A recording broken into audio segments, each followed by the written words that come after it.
Henry's law solubility को express करता है। हेनरीज लॉ हेनरी ने लिया था, दैट इज वाई इसका नाम हेनरीज लॉ रख दिया गया। इसकी डेफिनेशन क्या बोलती है? The mass of the gas dissolved in a given volume of liquid. एक लिक्विड है, इसके अंदर आपने कोई गैस डिसॉल्व करी, मान लीजिए m मास की गैस डिसॉल्व करी, ये मास डायरेक्टली प्रोपोर्शनल होगा of the pressure of the gas at equilibrium. Means the mass is directly proportional to pressure. More is the pressure, more is the gas dissolving. Come pressure लगाएंगे तो कम gas dissolve होगी। तो जब आप proportionality sign को remove करते हैं, आपको पता है एक कांस्टेंट और एक इक्वल टू आता है, so you get one of your formula to calculate Henry's law, that is m is equal to k into p, where k is your constant. अब हेनरी के साथ साथ डाल्टन ने भी सेम टाइम पे कुछ स्टडीज करी, और उनका ये कहना था कि जो पार्शियल प्रेशर होता है किसी भी पर्टिकुलर गैस का, वो डायरेक्टली प्रोपोर्शनल होता है सॉल्युबिलिटी के। पार्शियल प्रेशर डायरेक्टली प्रोपोर्शनल होता है सॉल्युबिलिटी के। मतलब अगर तुम ज्यादा प्रेशर लगाओगे गैस ज्यादा सॉल्युबल होगी, कम प्रेशर लगाओगे तो कम गैस सॉल्युबल होगी। अब हमें ये जानकारी है कि जो सॉल्युबिलिटी है, मैंने अभी आपको बताया सॉल्युबिलिटी को हम दो टर्म्स में पढ़ते हैं, that is molarity and mole fraction. तो ज्यादातर ये कंसीडर की जाती है in the terms of mole fraction. तो यहां से आप एक रिलेशन क्रिएट कर सकते हैं, that is your partial pressure is directly proportional to your mole fraction, that is काय। तो अगर आप काय को प्रोपोर्शनल कर रहे हैं पी से, आपको पता है प्रोपोर्शनैलिटी साइन को हटाने के लिए एक कांस्टेंट आता है लाइक दिस। इसे अगर मैं दूसरी तरफ ले जाऊं, ये बन जाएगा 1/k into chi is equal to p, and 1/k को हम के एच से डिनोट करते हैं, multiply by your x is equal to p. इस इक्वेशन को रिवर्स करेंगे तो ये ऐसे भी लिखी जा सकती है, that is p is equal to K H into your x, and this becomes your equation for Henry's law. यहाँ पे ये के एच क्या है? के एच हेनरीज कांस्टेंट कहलाता है, जिसके बारे में मैं आपको और इंफॉर्मेशन अभी देती हूँ कि क्या हेनरीज कांस्टेंट है, कैसे इसकी वैल्यू पता लगती है और इसका क्या सिग्निफिकेंस है। पहले हम ग्राफ समझ लेते हैं। आपके पास फॉर्मूला क्रिएट हुआ P is equal to K H into chi, plus there is no term zero. इसे हम स्ट्रेट लाइन इक्वेशन से कंपेयर करते हैं, that is y is equal to m x plus c. अब बिकॉज c का value zero है, that is y ये graph origin से स्टार्ट हो रहा है। y एक्सिस पे हमने पार्शियल प्रेशर लिया है, x एक्सिस पे हमने मोल फ्रैक्शन ली है, so this slope represents your K H. अब आपके पास जो रिलेशनशिप आया हेनरीज लॉ का, that is partial pressure is equal to your K H into your solubility, that is chi x. The यहां से इस पर्टिकुलर फॉर्मूला से हम स्टेटमेंट देंगे हेनरीज लॉ की, जो कि आपको याद करनी है। So the partial pressure of the gas, जिसको हमने पी से डिनोट किया है, in vapor phase is directly proportional to the mole fraction of the gas in the solution। इसका ये बोलना है कि ये जो पार्शियल प्रेशर है ये डायरेक्टली प्रोपोर्शनल है आपकी मोल फ्रैक्शन के ऑफ दैट पर्टिकुलर गैस, जो कि अपनी वेपर फेज में प्रेजेंट है। तो हेनरीज लॉ के लिए आप इस स्टेटमेंट को भी यूज कर सकते हो, या फिर इससे पहले जो मैंने आपको स्टेटमेंट बताई जिसमें हमने ये बोला था कि आपका जो मास है वो डायरेक्टली प्रोपोर्शनल होता है पार्शियल प्रेशर के। Both the statements will work for Henry's law, जो कि एक बहुत इंपॉर्टेंट क्वेश्चन है, डायरेक्ट पूछा जाता है that what is Henry's law.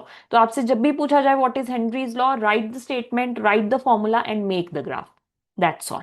Now what are the units of K H? तो जब हम के एच के यूनिट्स की बात करते हैं, आप देखिए mole fraction has no unit, unitless quantity है, तो के एच का जो यूनिट होगा वो प्रेशर के यूनिट के बराबर होगा। So it can be ATM, it can be bar, it can be kilo bar, depending कि आपका पार्शियल प्रेशर किस पर्टिकुलर यूनिट में दिया गया है।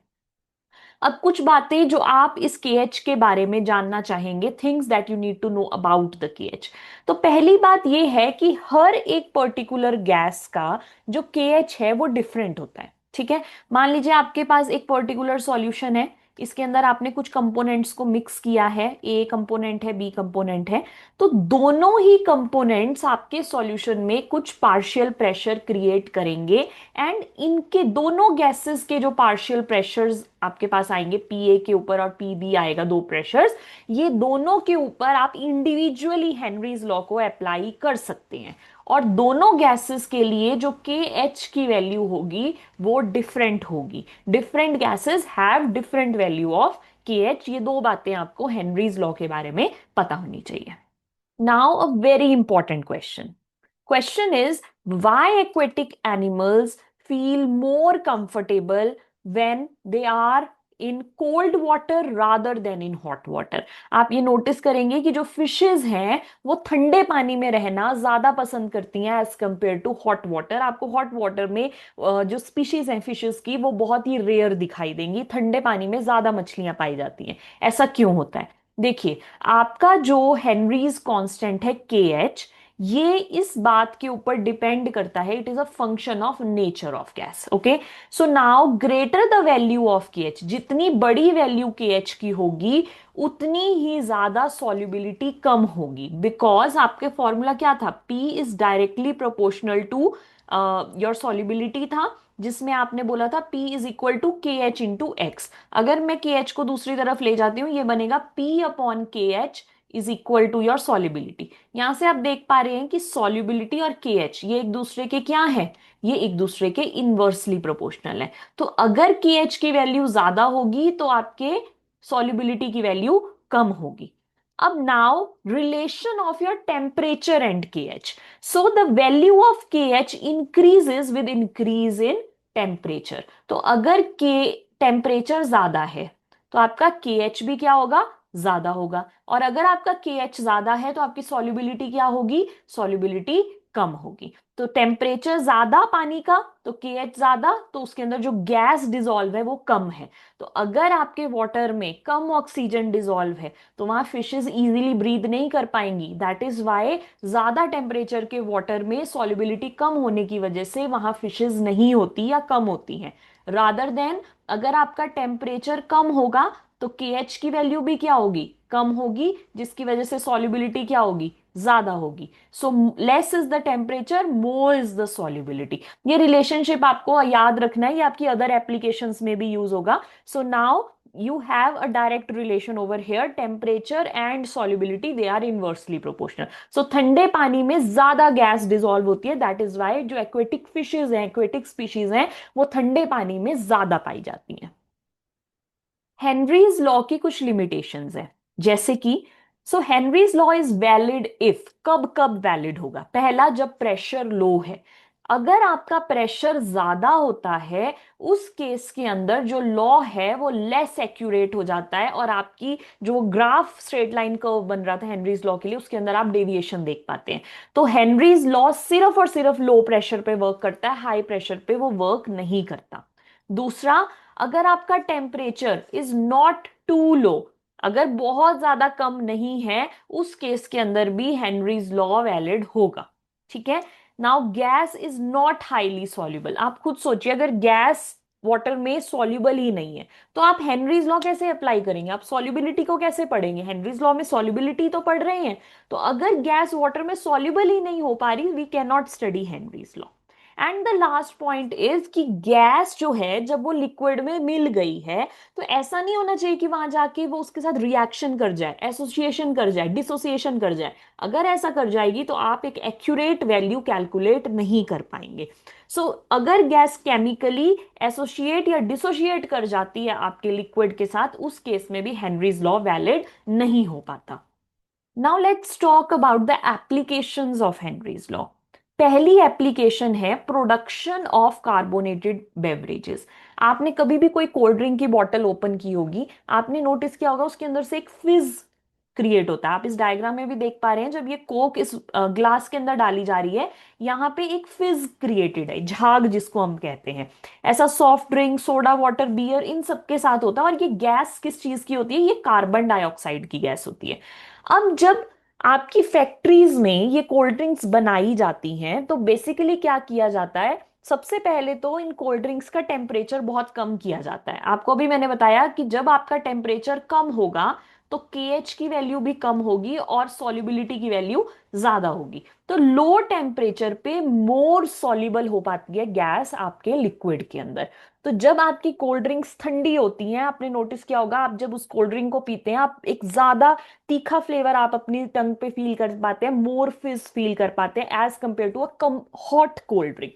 तो ऐसा क्यों है? कम टेम्परेचर पे ज्यादा सॉल्युबिलिटी हो पाती है, तो वहां पे ज्यादा CO2 डिजोल्व है, that basically creates more fizz or more bubbles are created in your carbonated soft drinks. Now one of the application of Henry's law is deep sea diving करने जब डाइवर्स जाते हैं तो वो अपने साथ एक सिलेंडर कैरी करके लेकर जाते हैं। Now what does this explain? Why does they carry this cylinder? The thing is that इस सिलेंडर के अंदर इन्होंने कंप्रेस्ड एयर फिल की होती है जिसके अंदर कुछ नाइट्रोजन गैस होती है along with the oxygen gas. Now see, nitrogen gas is not soluble in blood at normal pressure. जब आप पानी से बाहर हैं ऐसी कंडीशन में नाइट्रोजन आपकी ब्लड स्ट्रीम के साथ मिक्स नहीं हो पाती। बट जब आप डीप अंडर वाटर जाते हैं सो वहां पे बहुत ज्यादा कंप्रेस्ड आपके ऊपर प्रेशर क्रिएट हो रहा है, आपकी कैपिलरीज और ब्लड वेसल्स पे कुछ प्रेशर क्रिएट हो रहा है। तो उस कंडीशन में नाइट्रोजन आपके ब्लड के साथ इजीली घुल जाती है। ठीक है। अब वो जो डीप सी डाइवर है जो पानी के नीचे गया, इसके ऊपर बहुत प्रेशर लगा हुआ है, तो इसकी वेन्स के अंदर, नर्व्स के अंदर आपकी नाइट्रोजन गैस एंटर कर गई। अब ये पर्सन जब उस सी से बाहर आएगा, अब बाहर आके मैंने आपको बताया जब एक नॉर्मल कंडीशन में हम हैं तो हमारी ब्लड वेसल्स में नाइट्रोजन नहीं डिसॉल्व हो पाती। जो नाइट्रोजन उसकी ब्लड वेसल में डिसॉल्व हो गई है पानी के अंदर जब वो था, अब बाहर आने पे वो रिलीज आउट होगी। So it is bubbled out when he comes out, क्योंकि वहां पे प्रेशर अब कम हो चुका है तो ब्लड स्ट्रीम से वो बाहर आने लग जाएगी। नाउ दीज बबल्स जब वो ब्लड स्ट्रीम से बाहर आते हैं तो ये नाइट्रोजन का बबल काफी बड़ा होता है साइज में, जिसकी वजह से वो कई बार कैपिलरीज को ब्रेक कर देता है या फिर उन्हें ब्लॉक कर देता है। ये एक कंडीशन कहलाती है जिसे कहते हैं बेंड्स। इस कंडीशन में काफी पेन होता है and it can be very very dangerous. Now अब इस प्रॉब्लम को सॉल्व करने के लिए क्या किया गया है, आपके जो प्रोफेशनल डाइवर्स हैं अब वो सिर्फ नाइट्रोजन घुली हुई ऑक्सीजन को नीचे नहीं लेके जाते सिलेंडर्स में, अब यूज होने लग गई है helium gas. We all know that helium का एटॉमिक नंबर 2 होता है। तो हीलियम जो है आपका बहुत स्मॉल साइज होने की वजह से जब वो कैपिलरी से बाहर आएगी, जब वो पर्सन बाहर आएगा नॉर्मल कंडीशन में, तो वो इस तरीके से बेंड्स क्रिएट नहीं कर पाएगा। So what do they actually carry now in the oxygen cylinders?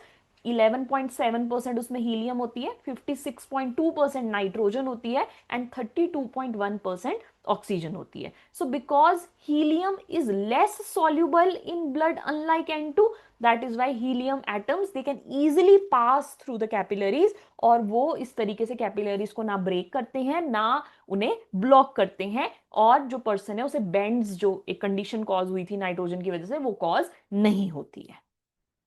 Third application ये है कि जो लोग हायर एल्टीट्यूड्स में जाते हैं वहां पे हमें पता है ऑक्सीजन कम होती है, तो वो लोग भी अपने साथ ऑक्सीजन सिलेंडर्स कैरी करते हैं। तो वहां पर ऑक्सीजन कम होने की वजह से आप कह सकते हो pressure of oxygen is less over there. तो अगर कम प्रेशर है ऑक्सीजन का, इसका मतलब प्रेशर डायरेक्टली प्रोपोर्शनल है सॉल्युबिलिटी के, अकॉर्डिंग टू हेनरीज लॉ।